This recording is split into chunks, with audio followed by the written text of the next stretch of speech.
मोहब्बत शेर ने सी फौलादी तासीर की है, फूलों सी नाजुक कभी कभी तूफानी शमशीर भी है.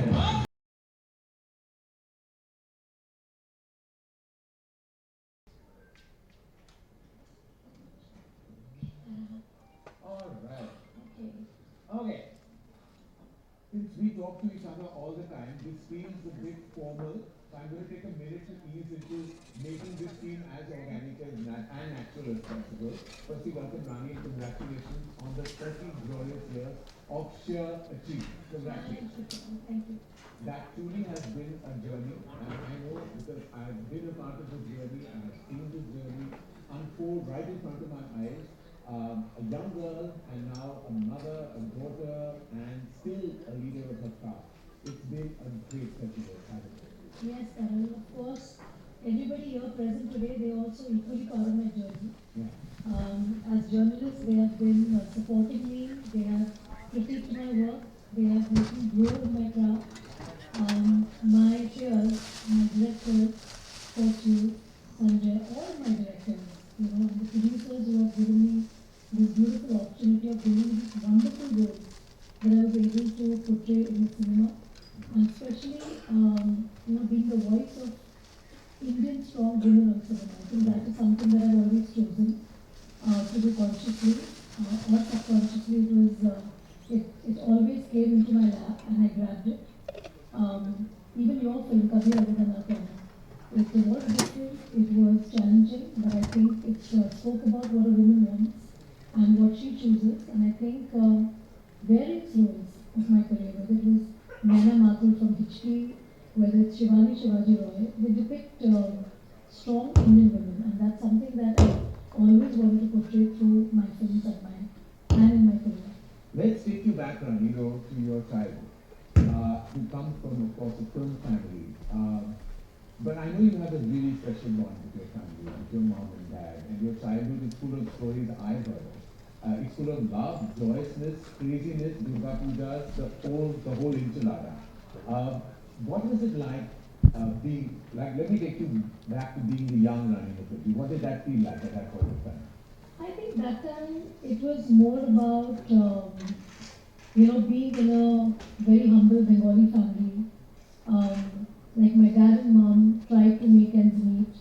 I used to see them struggle through their days. There were times when my mom was not able to buy me a particular thing that she really wanted to buy for me because of certain challenges that came with not economically very, very sound. But I saw my mom go through those days with so much of happiness, with that bright smile and that laughter of hers, and it never came in the way of our happiness. And that's something that I've imbibed from her, that whatever the circumstances are, whatever the situations are, one has to smile through and, go forward. But what has been always very important for me is the support and the love that I've got from my family. That's my mom, my dad, my brother. I am a fan of your craft, but I'm an absolute fan of your mom. She is, for everyone here, I have to say, she's one of the most entertaining people I have met on planet Earth. And please, if I forget, I have an anecdote about Krishna Auntie and Kuch Kuch Hota Hai that will always remain in the inner recesses of my mind. Apart from being a compassionate, empathetic mother, wife, and has been her daughter and sister, but she is hilarious. Yes, she is. And you recently celebrated her 75th birthday. Yes, I did. And you told me she was refusing to divulge her age to you. She refused to tell you how old she was. Yes, yes. And you had to go back, ask her sisters, ask her family, and calculate that she's actually turning 75. Yeah. And apparently she refuses to acknowledge your age as well. Yes. So we have a special image of that special celebration of you and your mom on her 75th, and I'd love to share that with everyone, all our friends of the media. Let's have a look. Let's have a look. Yeah. It actually always is. But when I talk about mom and dad, I have such visuals and such amazing memories of Ram Uncle and Krishna Auntie, and I want everyone to just see a quick journey of theirs through the years. Let's have a look. There were lots of financial times, and I think that we rarely ever talk about those times that the kind of everybody talks about today. The word, the big N word is discussed, But nobody realizes that there have been struggles, there have been tough times. When you as a daughter saw your parents, of course they hail from a film family, but they never saw that grandeur, they didn't see that lifestyle, they didn't see that, they just saw that simple life, but they still had those dreams.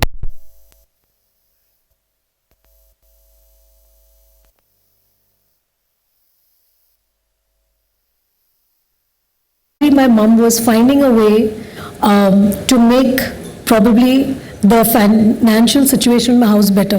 Right. You know, because they knew that if I do well in this field, maybe things would be better. But Get better. probably at that point of time, I didn't see it from that angle. But I think what made sense to me was that my mom said, why don't you take it up? Because at that point of time, as teenagers, we're wanting to take up a particular profession. You know, we want to probably take, say, interior designing or law, and we're just confused as teenagers. At that point, I just thought it was very nice of my mom to say that, try this out. If it doesn't work out, you can go back to your always go back studies to and you doing can something else. always go back to doing what you wanted to do. Raja Ki But- Aayegi Barat, I remember, and I have something interesting to say about Raja Ki Aayegi Barat, which is very defining for you. That debut film, that performance, that power-packed performance, welcomed you into mainstream cinema.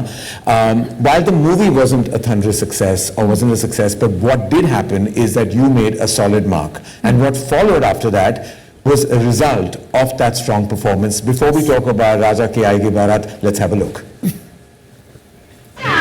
Initial close-up that you saw of Rani coming out and saying Raja Ki Aayegi, and she does one gesture like this. I got a call, 8 leading ladies had said no to me for Kuch Kuch Hota Hai. I had become like the most rejected first-time filmmaker because nobody wanted to do that part of Tina. I was trying very hard to convince them that it's pivotal to the film, it's important, it's a really crucial part. Nobody. All those 8 girls, and I remember each one of their names, and I thanked them that they said no. To me, I got a call one evening from none other than Aditya Chopra, who called me. He said, have you seen this new girl in this trailer of this film called Raja Ki Aayegi Barat? It's this song. She comes out and she does a gesture. This girl is a big star. So I was like, okay, I went and had a look, and I said, she's a very pretty girl, and I went and met her, and of course the rest is history. Yes. The irony here is that it was actually Adi who called me and recommended me to you. Yes. And do you remember that meeting? I remember the meeting with you, of course. Yeah. But I think Raja Ki Aayegi Barat has to be one of those moments in my life where truly, Karan, when I look back, I really don't know what I was doing. I was just following my mother's instruction. Yeah. I said, my mom wants me to do it, I have to do it. And because I'm doing it, I have to do it to the best of my ability. And whatever was best that I could do, I did for the film. Yeah. But what I didn't know was the kindness that was shown to me by, say, Adi, you, Shah Rukh, Amir. You all at the same time probably saw this and you all thought that I was okay enough to be part of your films.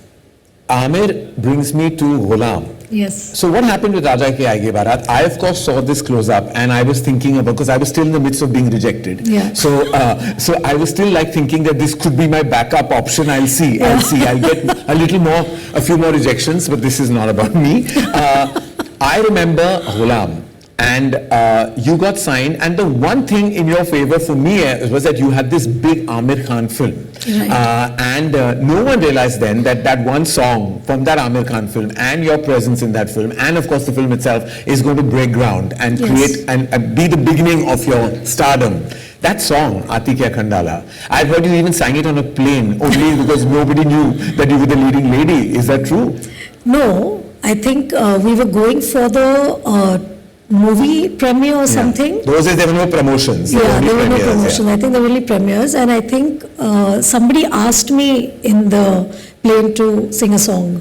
And you sang Aati Kya Khandala in a plane? Yeah. The plane was not going to Khandala, but Obviously not. Yeah, so I think it was going to Delhi, and if I'm not mistaken, it was Bhavna Auntie from the media. I don't know if she's there today. Bhavna Auntie asked you to sing a song? Yeah. Okay. Yeah, Bhavna Auntie. Well, I was put it past actually her. sleeping on a lap with full oil in my hair, and I remember... Later we'll discuss why you were sleeping on Bhavna Auntie's lap, not because this is a live YouTube show. We'll have that chat later. Bharti Auntie's here, though I can see her. Sorry, same generation of media, so I can say that to you, Bharti, you're a dear friend. Atikya Khandala happened. But the one thing we have to address, and it's the elephant in the room. Yes. They changed your voice. Yeah. And what were your thoughts and feelings at that time? I think as a newcomer, you don't have much of a choice, because it was a really big thing for me to be able to do a film with Aamir and opposite Aamir, because he was one of the superstars then. So when Aamir actually, which I learned later from Vikram, who's my director, that actually it was a decision taken by probably Vikram, Mukerji and Aamir, but they made Aamir become the bad cop, so to speak.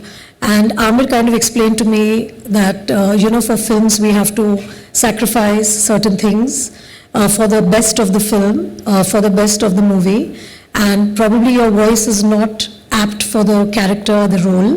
And then he asked me who my favorite actress was, and I, without blinking, I said Sridevi. And he gave me an example how Sridevi's voice was dubbed in a lot of her films, but it didn't stop her from being the star that she became. So with that logic, he said, Rani, you must surrender to whatever is best for the film, and, we think that your voice should be dubbed. And it was a little... upsetting? Upsetting for me, but obviously I couldn't show the fact that I was upset, because you need to be a team player whenever you're part of a film. Absolutely. And I think as actors, as technicians, we need to be part of a team. If somebody asks us for something, we have to be able to do it. And even if there are personal, say, disappointments, it doesn't matter as long as the intent is true for the film. Correct. And they went ahead and they dubbed my voice. But what was beautiful, Karan, which I have to tell everybody here, is that I really owe this to Karan. We were shooting for the trailer of Kuch Kuch Hota Hai. I'm getting teary-eyed. Oh. And I'll come kiss you.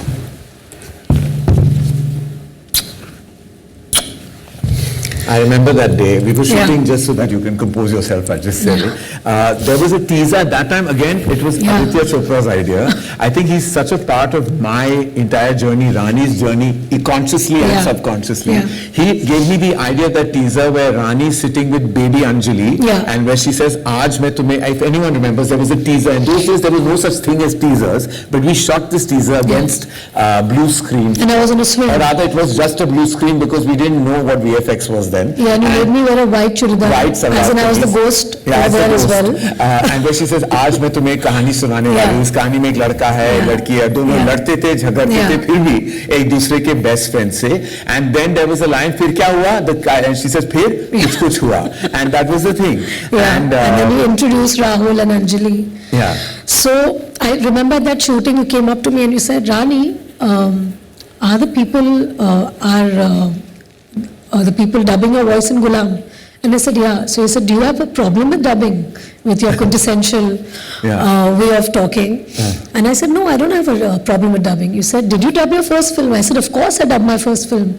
So he said, I love your voice. The way you said it that time. And I still remember that clearly. He said, I love your voice and you will dub for my film. And thanks to you, Karan, that I was able to retain my voice. No, you have such a beautiful voice, and everyone knows that Rani Mukerji's distinct voice is one of the big parts of your amazing performances. And I never understood, because my dad, I still remember we were sitting and we got a call that distributors bol rahe hain. Firstly, whatever that meant to me at that time, because distributors bol rahe कि voice बदलना चाहिए, because audience accept नहीं करे, ऐसे वो तो नई आई है, audience जानती नहीं है कि वो कौन है अभी. They're still settling into knowing her. What and my father also said, क्या पागलपन है, we are not changing, किसी की आवाज क्यों बदले हम, and my father then gave me an anecdote. मुझे बोला गया था अमित जी की आवाज बदलो अपनी पत्नी और देखो क्या हो गया, मैं नहीं बदलूंगा किसी की आवाज. So my father, but he had gone on another tangent. We are joking about it today, but your decision as a young filmmaker, it was your first film, and you could have easily been swayed with the pressure that came on you, but you stood your ground, and that's why he's Karan Johar. No, I mean that. And he stood his ground, and he believed in my voice, he believed in me, and I got to retain my voice in all my films. And that began... Because if you hadn't Karan, Yeah. a lot of my films, my voice would not be part of my... I think you were the greatness that you have achieved, irrespective of a voice or no voice. It's those eyes, Rani, that no one can go beyond. And the fact that even today, and I'm taking a minor digression to say that fact that even today you keep evolving your craft speaks volumes of your understanding. And the one thing that I noticed, the one actor I saw do that was Sri Devi ji. When I remember seeing her after she came back after 15 years sabbatical, when she came English English. With Ishq Vishk. English English. English English, Ishq Yeah. Vishk I'm calling it. Clearly losing my brains these days. In English, and I remember seeing that she had understood the syntax of our times. And I see that you do very few films, which we must talk about, that you have to do many more. But every time I watch you, I feel like you've evolved, you've updated your energy and your craft on screen, and that speaks volumes about your understanding of just cinema and not just performance. Going back, there were some very, and I think it's lesser discussed, but there were some kind of brave roles that you did take on that were progressive in nature. Your character in Hum Tum, Yeah. your character as Maya in Kabhi Alvida. These were actually progressive characters, and it takes a lot of inward... Suhani from and Sathya. Suhani from Sathya. I think they were all very progressive women. You know, you were portraying very progressive women on screen. Today, the woke world talks about it. At that time, it was never discussed with the due, I was not given that kind of due. Of course, the performances were, but not the progressiveness of those parts. What were your thoughts when you were performing these parts? I think I was inspired by those characters, Karan. I think when a script comes to me or when a character is presented to me for me to play, I always look for something that touches my heart, Yeah. or something that inspires me. Because as people, when we are playing different characters, I also have to become those characters. I have to keep Rani aside and I have to be those characters, and I have to do it in a way that the audience believes that I'm those characters. Yeah. And for me, if I have to become somebody else, I have to be inspired by, I have to love her. Only then I can play the part with utmost sincerity and integrity. And that's what I saw in these characters, and I saw that with time changing, with India changing, with the voice, every decade comes with a new voice from the current generation. And I think these parts actually spoke about the modern Indian woman, Yeah. and what she wants to say and what she wants to do and the change that she wants to Her bring own about. desires. Her own desires and the agency and all of that. Yes, You know, it's not about following a particular protocol, or I would say the whole patriarchal system of what we are taught to do or meant to do, but somewhere these women stood against that. Yeah. You know, and in their own way, not shouting from the rooftops, but in their own choices, quietly making certain decisions in those characters, in the films, and how the film evolves, how the story moves forward, and what happens in the story, which in turn inspires other women who are watching it, or other girls who are watching it. I remember while filming Kabhi Alvida, I didn't realize when I wrote the film and that it was going to get so deeply immersive as an experience for the actors, because I realized that all the characters, Dev and Maya and Rishi and Riya, they got so immersed into those characters that at one point I had to tell Preeti that listen, this is not really happening. We're shooting a movie. She was like, but why is he cheating on me? So I was like, he's not cheating on you. It's the character. Like, you know, she was getting like very personal. Like, and I had to one day take her aside. We went for a walk.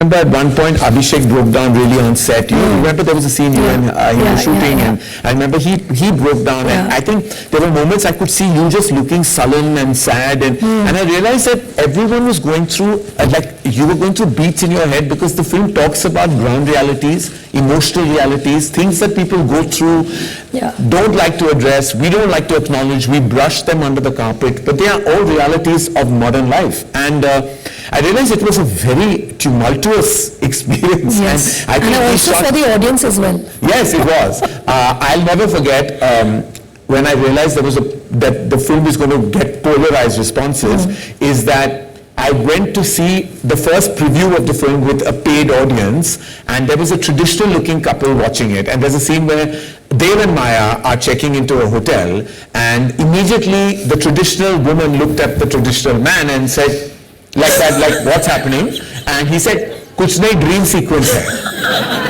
And when they realized that dream sequence nahi hai, they both got up and walked out.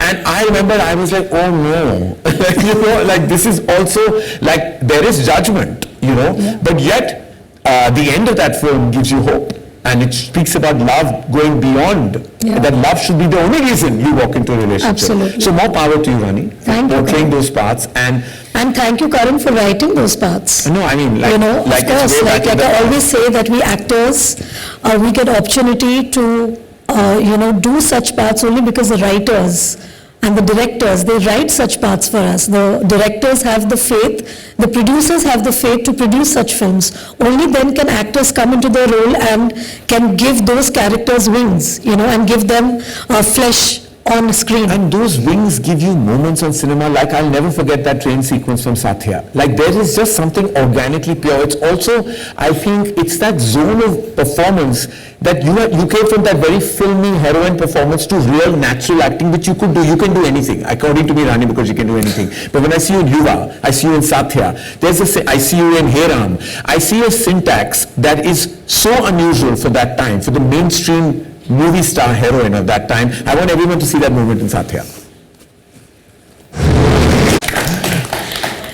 Remember this day, shooting this day? Of course, my God, we were shooting all around Mumbai, in the trains, in marine lines. We used to catch the train from marine lines and then we used to go up and down, up and down. And it was amazing because as a student, because I'm born and brought up in Mumbai, I used to catch the locals a lot of times to go to town.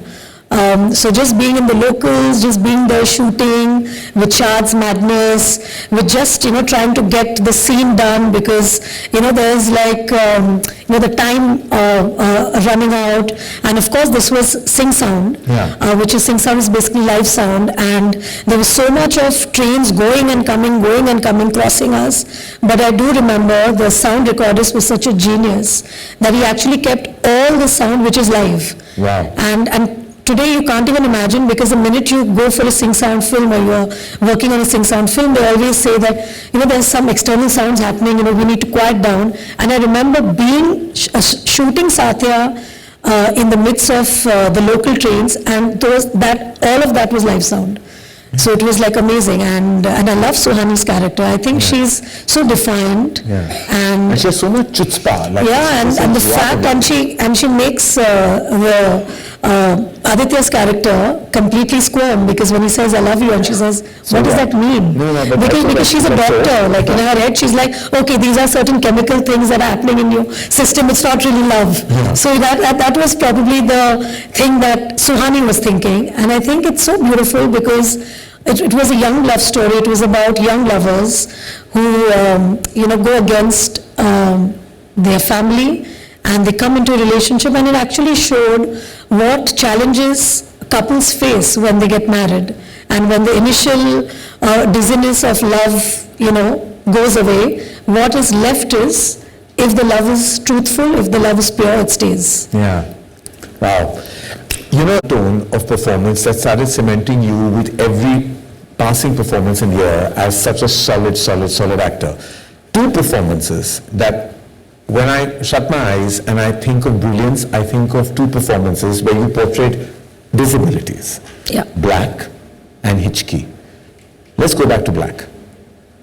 Turning point not in your career as a movie star, but like talking about just the brilliance of that performance is yet not saying enough. Like, what was the kind of work, energy, and just feeling? Because I still remember you telling me that when you all saw the film, you and Amit Uncle saw the film, you all hugged each other and just broke down when you saw the copy of the film. And when two actors have immersed themselves so deeply into that kind of experience and filming, it's only then that you feel like that release is so needed. Tell me about Black. I think I have to credit Sanjay for every second of that film. The fact that he chose me, I'm very, very grateful, and I'm going to be indebted to him forever for that part. What Sanjay brought as a director in the scenes that we shot, I think he took the scenes from, say, what we were performing. He made an entire world which was so different. Like it was the first time that I was working in a film like that, where each day I came on set and I saw the beauty of the set, the kind of detailing that Sanjay did, and it inspired me every second to give my best. And Sanjay coming on set and the way he used to interact with me, the way he used to interact with every actor on set, inspire them to do their best. I think Sanjay has some special quality that he really makes you immerse in the character and takes you to the depth of your own self to actually figure what else is there. Like even if I don't know that it exists within me, Sanjay will make sure that he taps into that. And I don't know how he does it, but he does it. He creates an atmosphere that takes you to that place in your life or in your performance of that particular scene that Rani, you have to give your best. And he does that with every actor of his. But the process of Black was very different because when I met all of them, Everyone who's visually challenged. Everyone who's challenged with seeing, with talking, with hearing. And I interacted with them because by then I had learned the sign language. Because I had to go through 6 months of training of learning the sign language to be able to communicate with them, because I needed to spend time with them to, observe them, how they interact, what are their movements, how do they look, because there is no, if your world is black, how do you react to as a simple thing of get me a glass of water? Or, I'm watching the beach. How do you comprehend that? Or I'm going from, say, Juhu to Bandra. How do you even comprehend something as simple as that? And they go through their lives with that. But what was amazing about them was that they were so self-reliant. They had so much pride in them for who they are. And the fact that they had overcome so many obstacles in their life, and that gave me the power to be Michelle McNally. That gave me the spirit of Michelle McNally, because I saw that they didn't want sympathy. They didn't want you. They were cracking jokes. They were saying things which Sanjay and me used to crack up, because when they used to sign and I used to understand what they're saying, and Sanjay, well, did he actually say this? And I said, yeah. And they were like things which used to be bizarre. So I think the spirit of Michelle came from the fact that I spent a lot of time with them and I learned that. But of course, working with Mr. Bachchan, I think that for any actor is, I think, a turning point in their career. And especially Mr. Bachchan in a role like what he did as Debraj was something that was, I would say, a masterclass every day coming to set.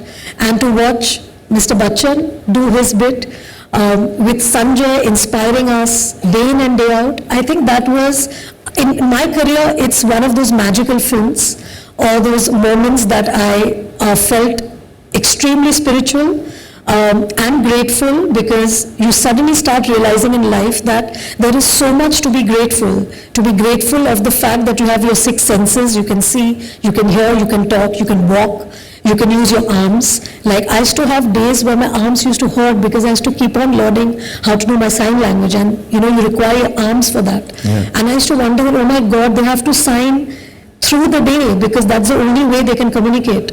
So it was like a eye changer for me. It was like, my whole life, I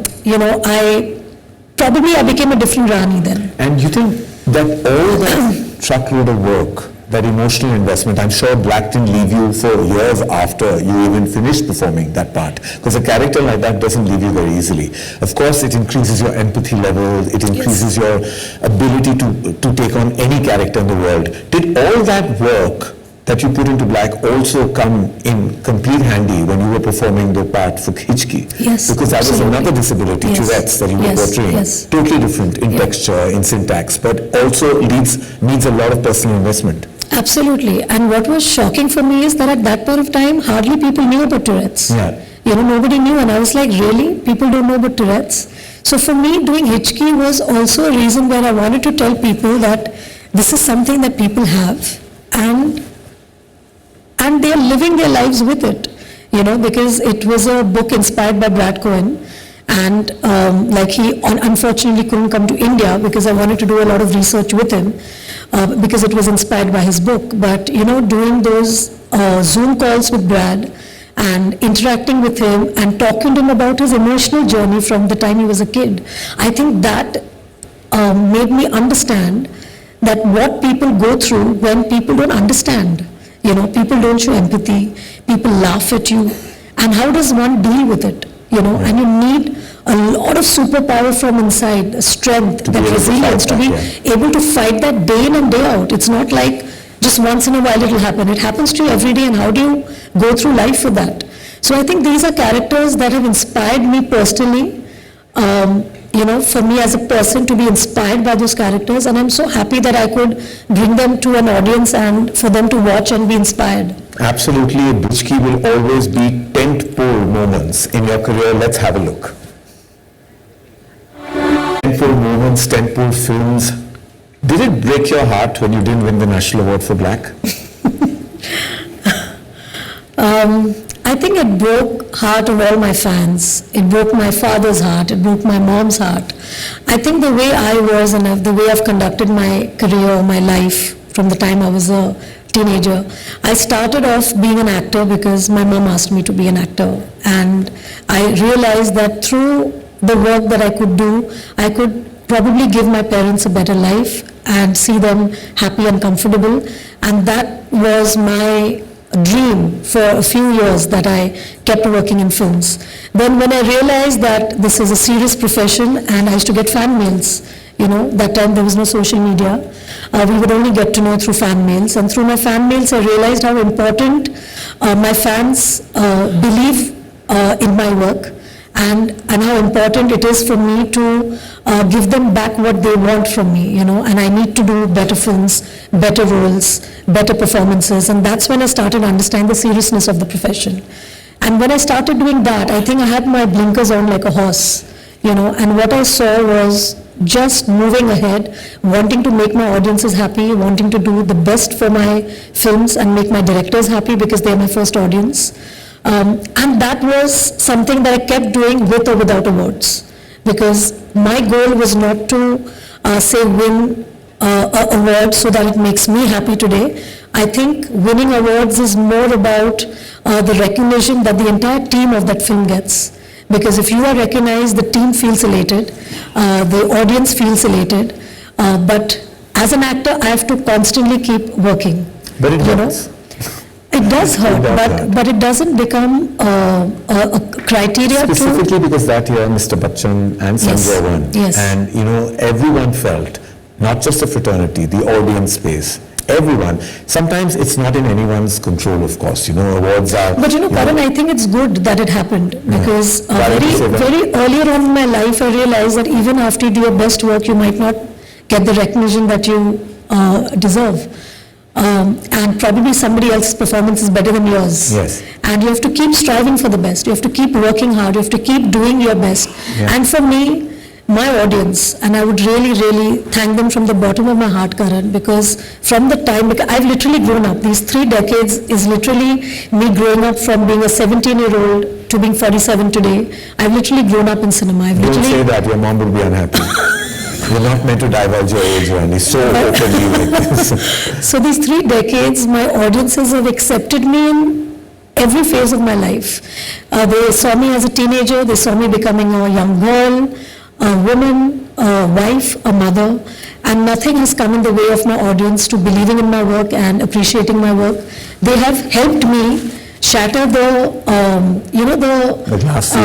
glass ceiling, as they say. We don't shatter those ceilings. It's our audience that helps us shatter those glass ceilings, because they accept us in those roles. They accept us in every phase of our life. And I can only thank them for that, that they see me, they see my character, they don't see what I am doing personally in my life.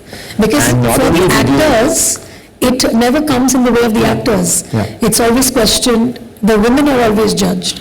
And I'm happy that my audience has not judged my personal life. No, they never have and they never will, and it's that belief that the audiences have.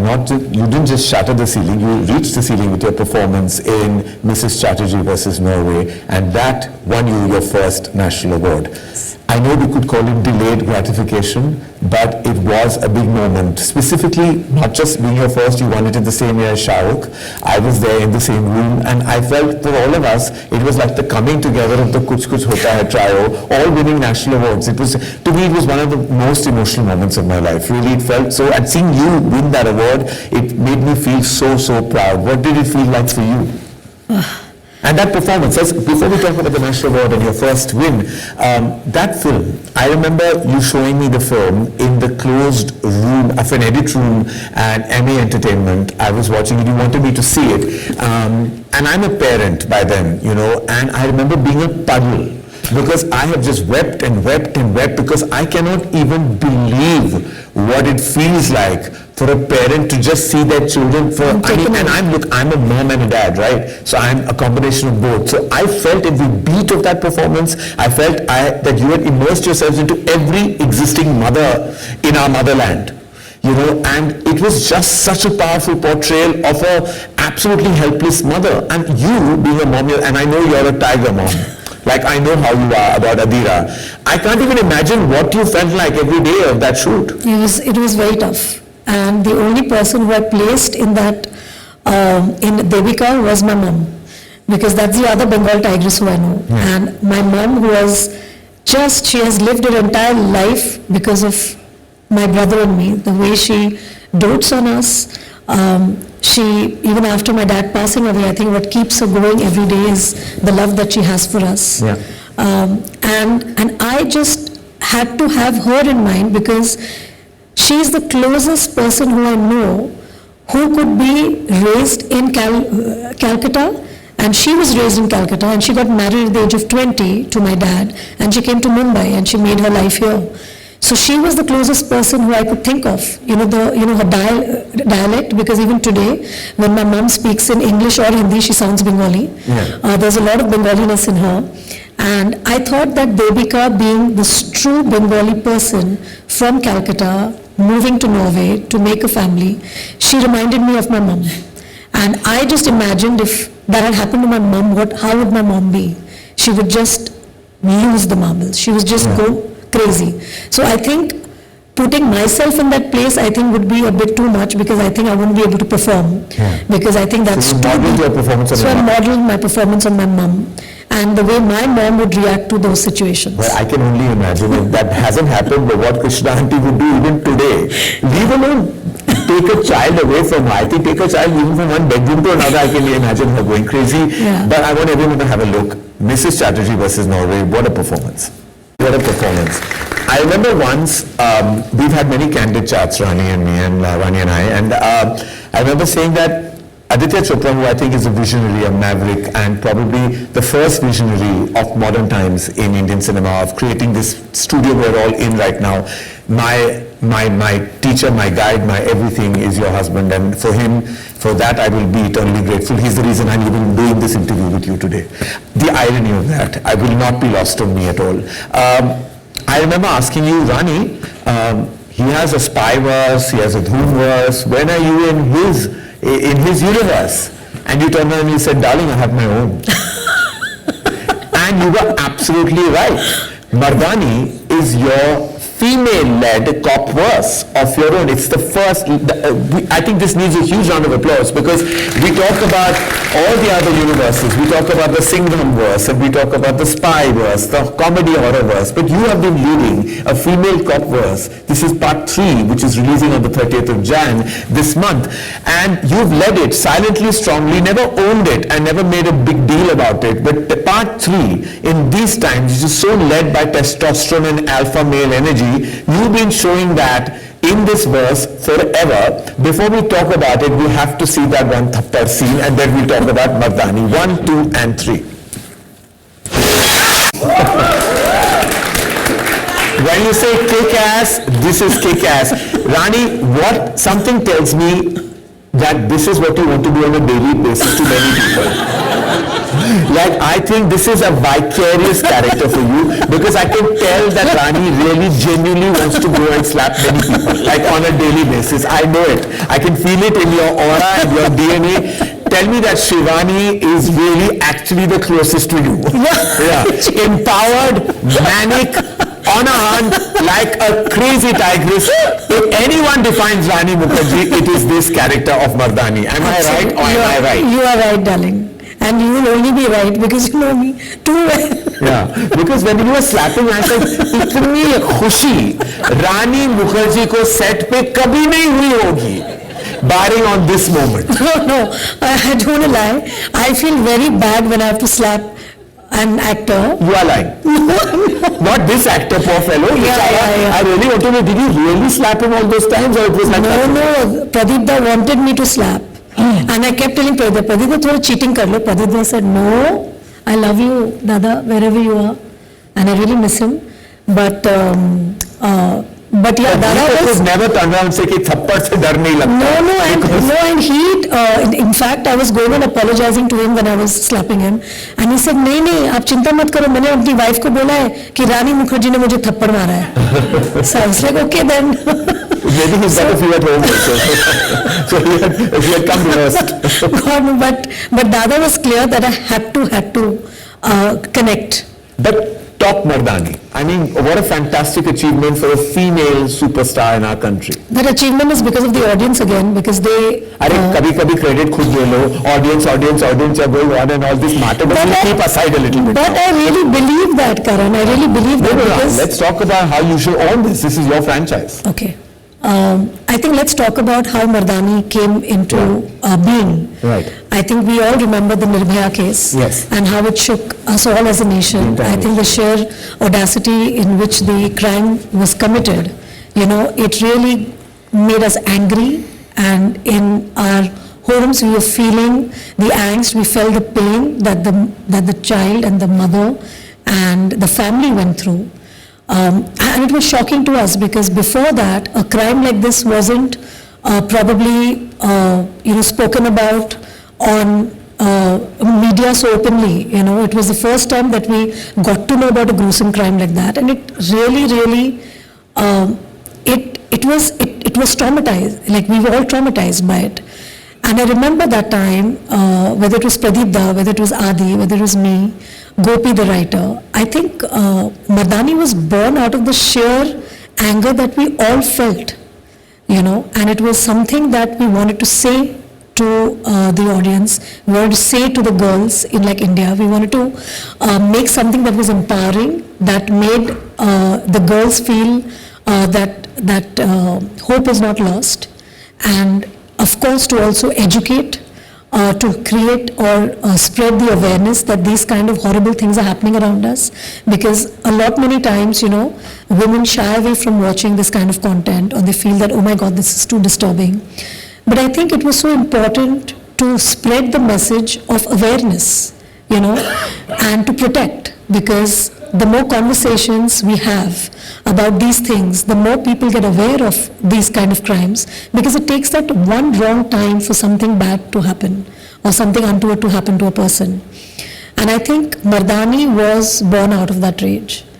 And I do feel that rage even today, because the conversation from 2012 to 2026 hasn't changed.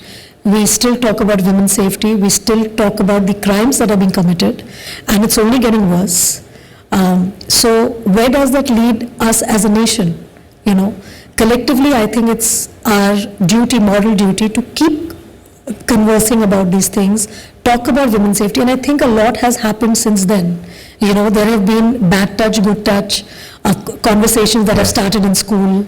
There have been these squads that have started with all the police, whether it's the Nirbhaya squad or the Damini squad. And also helplines immediately. A lot of helplines have been introduced. So I think the more we talk, the more we make people aware, the more conversations like this will happen. And I always want to be the person who wants to champion this cause, because I feel that as much as we do is not enough. And as an artist, I can only express my anger or my grief or my sadness through these parts. And the other thing, give hope, empower the women. And when I take lead and when I take charge, I want the girls to believe that they can too. Ironically, Rani, in the 80s, in the South, there was Vijay Shanti, there was Zakhmi Aurat, there was Phool Bane Angare, and Khoon Bari Maang, Rekha Ji. there were so many progressive movies made about empowered women in the 80s. We kind of lost track of that till Mardani happened. And I'm so glad because I think it opens doors. Even in our studio, in Yashraj Studios here, there is Alpha coming, which is led by a woman again. Yes. And I think Mardani opened many doors of achievement for acting, for women actors in our country, because it's important that they are front and center, because they are solid performers, they're actors, and in many ways Mardani has contributed to that. And congratulations. And each time, not only have you raised an important topic, but it is done not just with a mainstream lens, not just with a absolutely commercial venture lens, but also with an important message. And I think that comes because that's your personal belief system as well. Absolutely. And also, Karan, I do believe that, we as this generation that's coming now, I think we should stop putting labels. Because this whole female-oriented film, I think we should stop that chatter and we should just call a film a good film or a bad film. Yeah. Because, the more we keep talking about that, it just defeats the purpose on which we keep harping on, that we don't want to let this happen and we keep doing the same thing. When we are writing a thing also, we should stop calling it a female-led film. It should just be a film. A film, right. Because it's about a story, and either people like the story or they don't like the story. They like the content or they don't like the content. But this constant pressure of it being a female-led or a male-led film, it just is very tiring. And I think the Gen Z or the Gen Alpha generation, they have to start making that difference. Oh, they are already starting. Yes. I think that kind of awareness is building. Yes. Mardani is a special film. It is the third part of this hugely successful franchise led by you. It releases at a theatre near all of us on the 30th of Jan. Let's have a look at the trailer. More power to you, Rani, and so much love for the release. This is such an important film, not just because it's a part of the franchise, but because the topic is so essential. The messaging is so important. And I hope it empowers everybody to take up these issues, not just in cinema and storytelling, but also proactively in our day-to-day existence in life. Yeah, absolutely. Day-to-day life reminds me and takes me to your day-to-day life. I think it's very essential. We've talked about all your career achievements, the legacy of 30 years, brand Rani Mukerji and what she's brought to the table. But at home I've seen what Rani is, as a daughter, as a wife, and as a mother. Now, you are married to a myth. Conjecture about him not even existing. Though fortunately we do know he does. We've had the pleasure and privilege of actually spending time with him.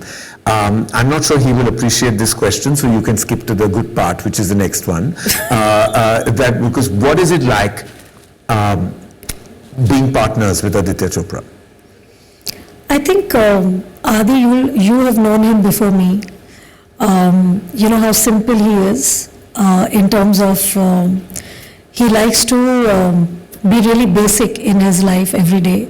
And I think that that is something that has endeared him, like it's very endearing quality that he has, and that's something that I was drawn to, because I come from a very humble and simple background, and the qualities that he had, the way he respected his parents, the way he went about his daily life, I think that is something that really attracted me to him, so to say, because he didn't come with any any baggage of being Yash Chopra's son. He didn't come with any baggage of being who he is, a very, very prolific filmmaker, being Aditya Chopra himself. He's really, really very simple. And I think that is what, because if he had even an iota of ego or any iota of air around him, I don't think I would have ever fallen for him. So that's something that I deeply appreciate about him, that he lets me be who I am, because he's so basic and simple. And I think it was meant to be, because when I see him with my daughter, it reminds me of my days with my dad.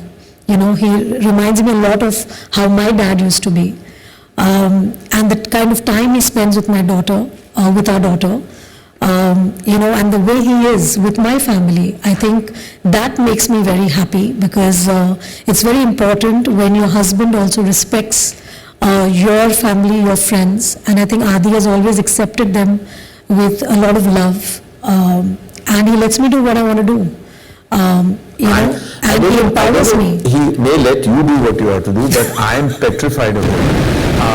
Because I remember his paranoia of no image getting out, of him not wanting to be at your house, because he used to say, I'm not coming to your house, press hoga niche, and I was like, yeah, press nahi hai. So like he's just so hyper. I remember when you all were getting married, and I was one of the 18 people at the wedding, and he turned on and told me that if the wedding information leaks, it will be only because of you.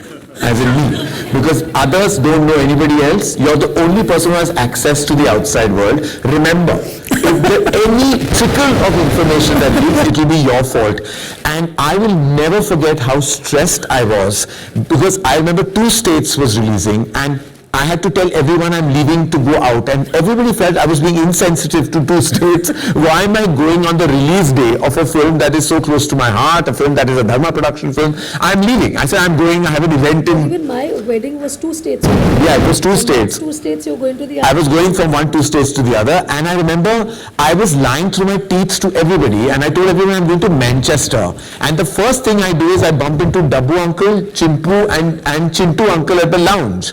And they said, "Kahan ja raha hai?" And I was at the wedding was actually in Italy, so I was saying, "मैं Manchester जा रहा हूँ." So Chintu uncle is done a Spanish Inquisition. Manchester को planes जाते हैं, कब जाते हैं, कैसे कनेक्शन जाते हैं, कौन से ट्रांजिट से जाते हैं, कौन से टर्मिनल से जाते हैं. And I was like, I'm lying. And then finally they come at the lounge and they were going somewhere else, and they said, your flight to Italy. And he said, तू तो Italy नहीं जा रहा, तू तो Manchester, तूने झूठ क्यों बोला? And I was like, oh God, like I was so stressed, you know. And I remember this is all because of the hyperness that I have, because I'm petrified of your husband, and I still am. Even now, I have nothing to do with it. I know you have nothing to do with it, but even now when he calls me and he says, Karan Johar, I know I'm going to get fired. He says my full name only when he has to reprimand me, and I'm 53 and I still... So much. He does, and I know that, and if I get reprimanded by anyone, it is your husband. So I'm like, I had to talk about him because he's the other elephant in the room that we have to discuss. But you spoke about yourself, about being... I have to say that your daughter is just an angel, and I'm so glad that my twins and her have an equation of their own. I think these are legacy friendships. My dad and your father-in-law, us, you and me, you and your husband, and now Yash, Ruhi and Adira. I'm so blessed that we can continue this legacy of love and take it forward. Because it's not just taking it forward for the sake of it, it's also that love going on from decade to decade. You know, together for so many years. I think it's our friendship. I think it's, you know, it's just that we've been so intertwined with each other in our careers, in our personal lives, and to yet be friends. I think, you know, it actually goes to say that we do love each other. And I know how much you love your daughter, and I have a little surprise for you. I have a letter that she's written for you. Are you serious? And I know you have no clue about this. And I'm going to read it out to you, and for that I have to change my chashma. And this is Adira's letter to you, to her darling mother. Yeah. Mine is okay? All right. I'm going to read it out. This is probably the first time we're hearing from Adira. Okay. Hello, Mama. First of all, I just want to say how much I love you. You're the best mother in the world. We have shared countless memories together, joyful, tearful, and of course funny. There are some qualities I like about you, some qualities I don't, and some qualities I've inherited from you. Some qualities I've got from you are my acting, dancing, and painting skills. One quality I don't like about you, but have got from you, is your short temper. We might be a bit different, like how you like bold colors and I like pastels. But at the same time, we are quite similar in many ways. Like our looks, she's gorgeous, that's my traits, habits, and skills. There are also some qualities that I have, but you don't have, like my school math skills. When I grow up, I hope to be kind, confident, loving, intelligent, and stylish, just like you. setting everything aside, we are of the same blood, we are mother and daughter, and will have an everlasting bond forever. I love you so much, Mama. Love, your favorite, your beloved daughter, Adira. Oh my God, it's so cute. Oh my God. When did you... You take the mic first, nobody can hear you. I don't even know where the mic It's is. here, I'll get it for you. Oh my God. Surprise. I know you had no clue, Yeah. but that's why we saved the best for last. Oh my God, that is so sweet. She is just a beauty, and she's one of the most kind, gentle, soft-hearted, I mean such a blessing. Adira is a personality, and I love that she is obsessed with food just like her father is. So one thing about the Chopras you have to know, and I've grown up in that house, that when you're at breakfast, we discuss lunch. When you're at lunch, we discuss dinner. And food is a big part. Food and film is what defines the Chopra Khandan. And that's the one thing, Adira, I was surprised, we were in London together once, and she knew, my two bhola bachas who know nothing about anything, I want to tell you. She was quoting all the fancy names of the menu, and she knew everything about food, and both Rani and I started laughing because I said, my God, you know, this chip, this block, it just goes together. She is truly, truly a chip of the She's Chopra block. truly Yash Uncle's granddaughter. Yes, she is. Truly. Because sometimes I actually wonder that is she a reincarnation of Yash Uncle? Because she reminds me so much of Yash Uncle. Right. You know, she's very creative. She also writes really well. She's a good storyteller. And I think she gets it from Yash Uncle and from her dad. Well, we are all of this. This is really amazing. And I'm wondering that she has not told me about this. She has not. That means she can keep secrets, much like her mother. Oh my God. Much like her mother. Another thing you all both have in common. Rani, I have to say that we're here at a very emotional place. We're here at the center of IRF.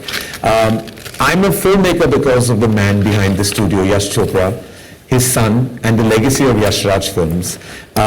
You have taken it forward in your own way, as an individual actor also, carving your own journey, making your own way forward, carving this brilliant 30-year career, and here's to 30 more. We have a special film releasing, but this year is special because we celebrate 30 years of the glorious, the beautiful, and the mega-talented Rani Mukerji. And it has been an honor, a privilege, and completely my pleasure to go down memory lane to talk about this exalting, beautiful, and solidly sincere journey that you have had in the movies. I just have one request from your fans, who you love and adore, is just make many, many more movies. We need to see more of you on celluloid, because every time you come, you sparkle. Thank you, Rani. Thank you so much.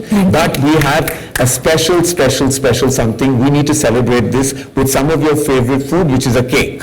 We're going to cut a cake because we have to celebrate the 30 years of Rani Mukerji. Can we get the cake on, please?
That's why I said my Thank you. default Actually, mechanism was to we sing.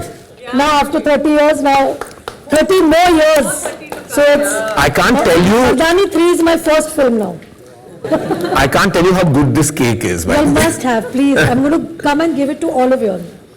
Thank you guys, thank you for joining us today. Truly means the world to Rani and me. And Rani and I really are truly blessed to have all of you. We have so many friendships and relationships in this room. Them, they've been with me in my journey for last 30 years. Upala, I can see her. All of them. They've all, Joita. I just saw Joita somewhere. She just popped up and then she went back, yeah. Yeah. There's so many of them I can see. Oh my Thank you. God. Thank you, guys. Thank you so much. Thank you. Much love. Thank you so much. Thank you. I need all your love and blessings for the next 30. Where are the Gen Z journalists? Yeah. Thank you. शेर से फौलादी तासीर की